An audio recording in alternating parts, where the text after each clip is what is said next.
We open with a video montage as instrumental music is playing.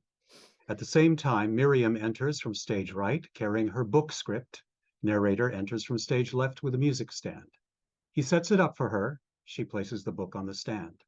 He continues to set the stage. He wheels out a clothing rack, hangs an article or two of clothing, and sets up other boxes of props. Both carry out a comfy chair. Narrator then stands center stage and addresses the audience. The time I wore that dress and other articles of clothing. Part 1, I'm on my way. A typical story of a middle-class Jewish girl growing up in New York City in the 50s and 60s. My dad was in the schmata business. The bulk of the rag trade, the clothing business, thrived in the garment center in New York City. It still exists, but my dad worked there during its heyday in the 1940s until his death in the early 90s. Alexander Blumenfeld, known to all as Al, was the middleman, a textile converter. His job was to purchase fabric from textile mills, wait for the delivery men to place these immense rolls of assorted material in massive bins in his office, and then begin making his rounds. He'd schlep his wares around the streets of Midtown, peddling his samples, swatches of very small fabric choices, to manufacturers who would ultimately decide if they wanted to purchase any for the future season. All of this fabric would be used for the sole purpose of making women's clothing. You always had to be 1 or 2 steps ahead of the weather changes. Although it was a very cutthroat, highly competitive trade, everyone I met as a kid told me that in the business, my dad was always known as a gentleman. Being 6'3" tall, I like to think of him as a kind and tender giant. He wasn't a loud, pushy, and in-your-face typical salesman, but a calm, soft-spoken one who would walk around town with his sturdy black leather shoes, his felt top hat and wool overcoat if it was winter, and carry his dark green hard pseudo-leather attaché case. Quite often his briefcase would have threads of material escaping out of the sides, landing on his clothing. He'd come home after a long day of work, and I'd see some of these colors and fabric on his pant leg or coat sleeve. They followed him around like lost children. Years later, I had this image of him as Willie Loman from Death of a Salesman.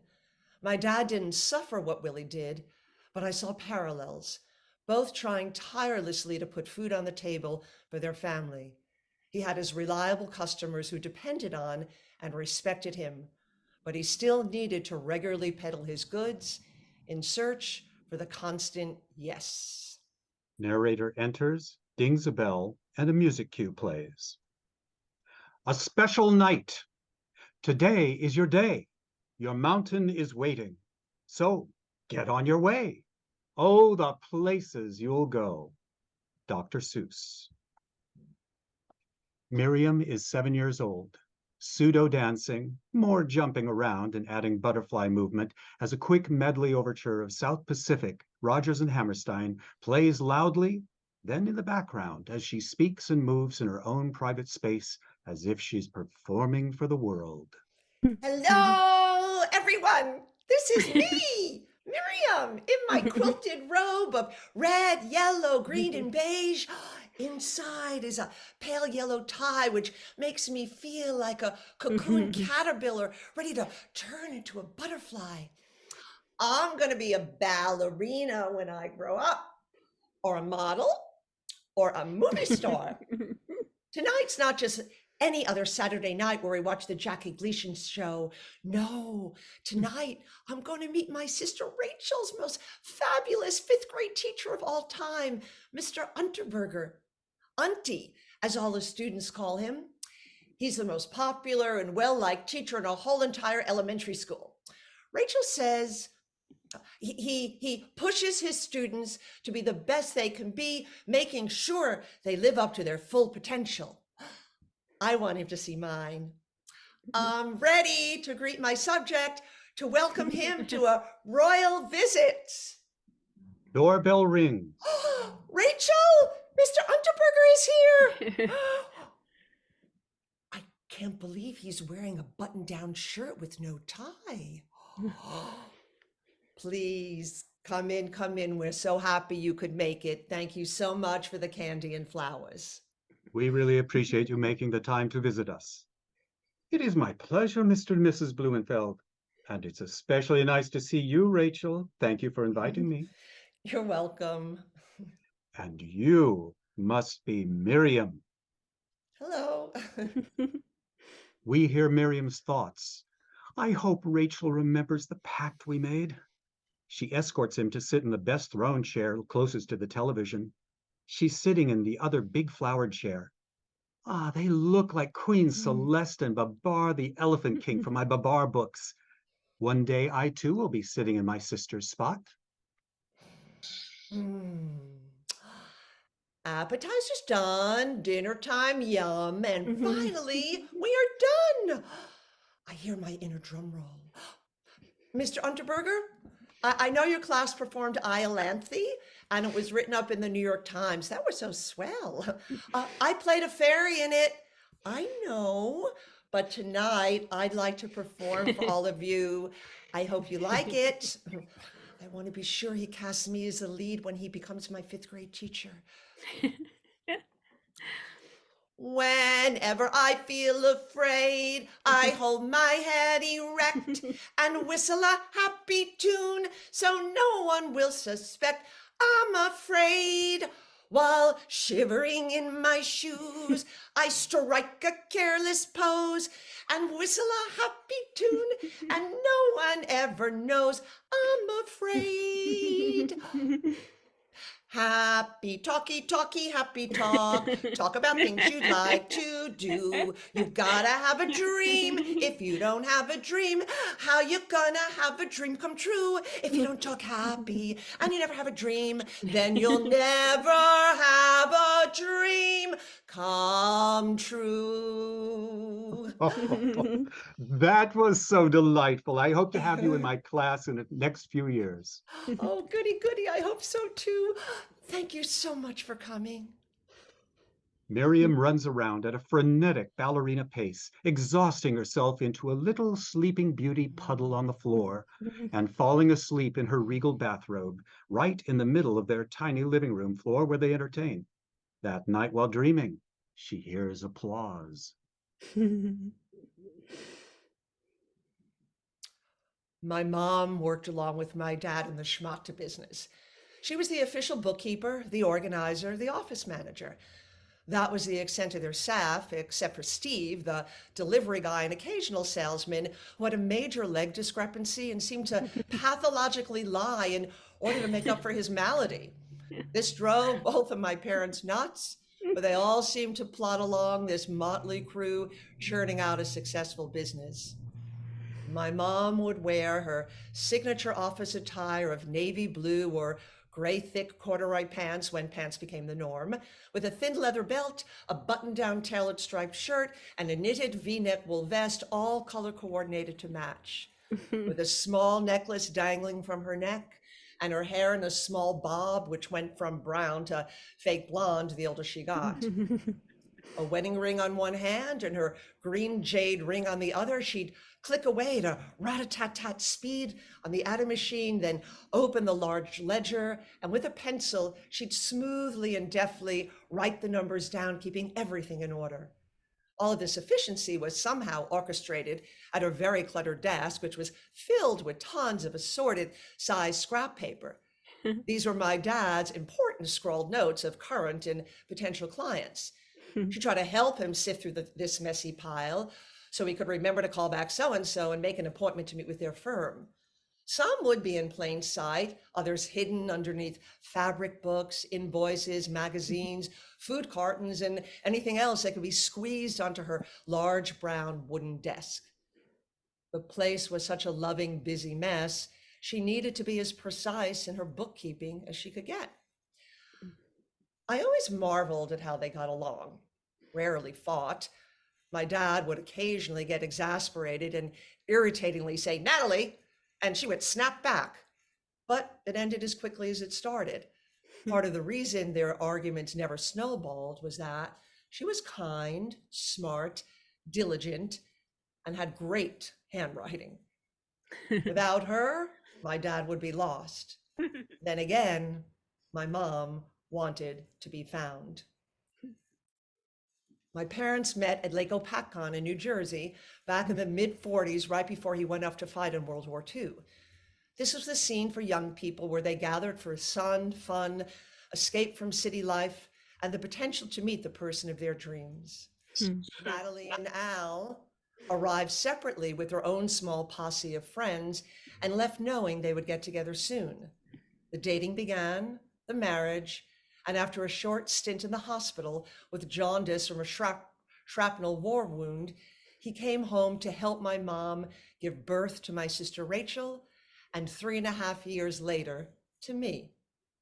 Narrator dings a bell. Stuyvesant Town. 10D as in David, as my mom always says when ordering meat from the butcher. I have my underpants, and they're being put in the box. I can't believe I'm peeing in my pants in front of the whole class, and I'm in 2nd grade. Oh, I thought I could make it. We're all waiting to leave. Oh, hurry, I have to stand in the back because we all line up in order of how tall we are. I'm trying to hold my legs together, but it's trickling out of me. I hope no one sees. Hey, Miriam, what's coming out of your legs? Is that pee? Oh, I don't know. I can't believe Toby told on me. I hate her.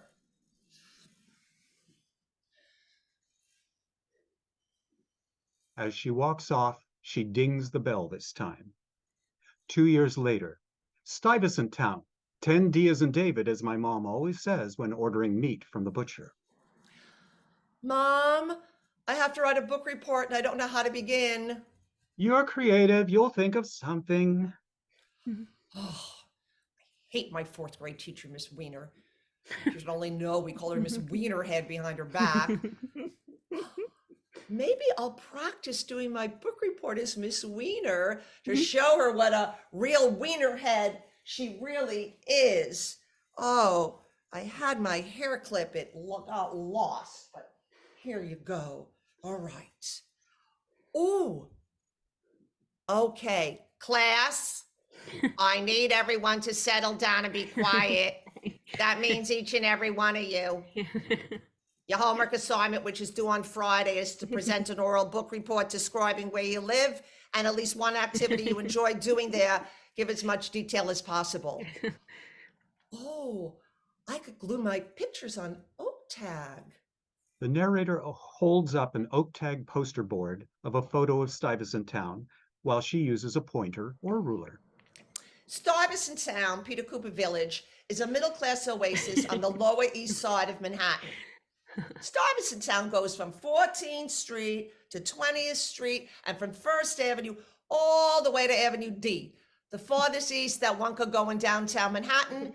Beyond that, you fall off the face of the island. Who would want to fall off the face of the island? I wouldn't. For one, I don't know how to swim. I'd hate to see her in a bathing suit. Construction of Stuytown begins in the early 1940s, then opens its doors in 1947. It's primarily built to provide housing for returning World War II veterans who are given top priority when residential selection occurs, providing affordable housing for them and their families. I'm so lucky. My dad is one of them. Narrator holds up another photo on oak tag poster board. I thrive in this large, red bricked residential building complex filled with sprawling acres of trees, grass, flowers, except we can't play in the grass. Ring Olivio, 1, 2, 3. Oh no, here comes a security guard to take down our names and address. Oh, hurry up. Give a fake name or give someone's name in school you don't like. Toby Becker, 4 Stuyvesant Oval. But we can play on the smooth cement sidewalks and in a variety of playgrounds. Did you just get yourself in trouble, young lady? I better remember to cross that part out. Although they bring in squirrels to give it that extra suburban feel, hordes of pigeons constantly congregate, which reminds us that we're still living in the big city. Stuytown is where one starts out on the economic ladder at $50 for our 2-bedroom apartment when my parents first moved in, but no air conditioning. I don't know how you can live like that. Oh, it's no fun being a wiener. I'm taking my book report back. Narrator holds oak tag poster board of consolidated gas tank. My sister and I share a bedroom, and both our living room and bedroom windows face a monstrous large gas storage tank owned by Consolidated Gas. Yet we dance around our living room a lot, our white petticoats swishing back and forth, kicking furiously, then quickly somersaulting, our white underpants mooning the ceiling. Oak tag poster board of Miriam and Rachel wearing identical outfits. Growing up in the early 1950s, moms usually dressed their daughters in skirts and dresses, while my mom goes even further, making my sister and I wear identical matching outfits. I don't mind. Oak tag poster of Diane and Miriam sitting at the Oval.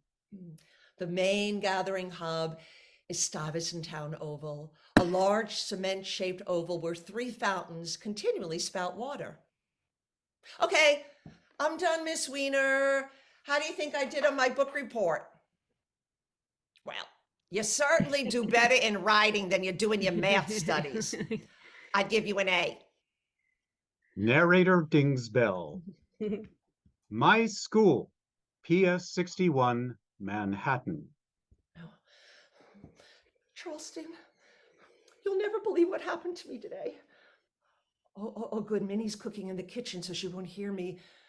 I don't want to tell my parents and get them worried or have them do something because there's really nothing to do.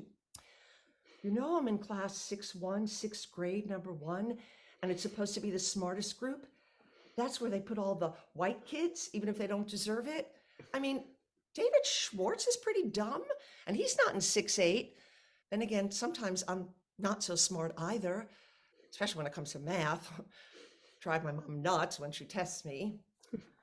We keep to our groups. The white kids are generally afraid. The Puerto Rican girls are mostly angry at us. And the Puerto Rican boys are grabbing our crotches or sticking hat pins into our buttocks as we travel the prison-like frosted wire mesh staircases. Except for Michael, a Puerto Rican boy who has a crush on me. I kind of like him too, but it's not going to go anywhere. We're not Maria or Tony and Tony. Butch and Charlie live on the other side of the tracks. Diane, Janine, and I are ambling home from school, and then... Hey, girls. How you doing? What you laughing at? Oh, no. It's the same 2 guys who love to stick hat pins into our buttocks. Walk faster. I said, hey, girls. We said, how you doing? Fine. Janine, shh, don't talk to them. They're getting closer. Oh, and closer. Just run. Come to my apartment. Hurry. Oh, thank God. Here's my building. Come on, elevator. Oh, get in. Get in. Miriam, get your keys. Oh, come on. Hurry up, elevator. Open the door. Okay, Diane, I'm trying to. The other elevator door is opening. Hurry. Okay, come in, come in. Oh, Charleston, we hear a scuttling of feet right outside the door. Hey, open up. Ding, ding, ding, ding. We said open up. Ding, ding, ding, ding. Oh, we hear the sound and smell of matches being struck and flung against the door, a cigarette being lit. Ding, ding, ding, ding. Oh, they stay for a while longer, continuing to taunt us. Then it just ends. I'm not going to tell mom and dad, right? Not even my sister who might tell on me? Okay, I won't. You'll always be my strongest confidant. Now let's go to sleep and have sweet dreams. Good night, Charleston. I love you. Do you love me? Narrator dings the bell. End of scene.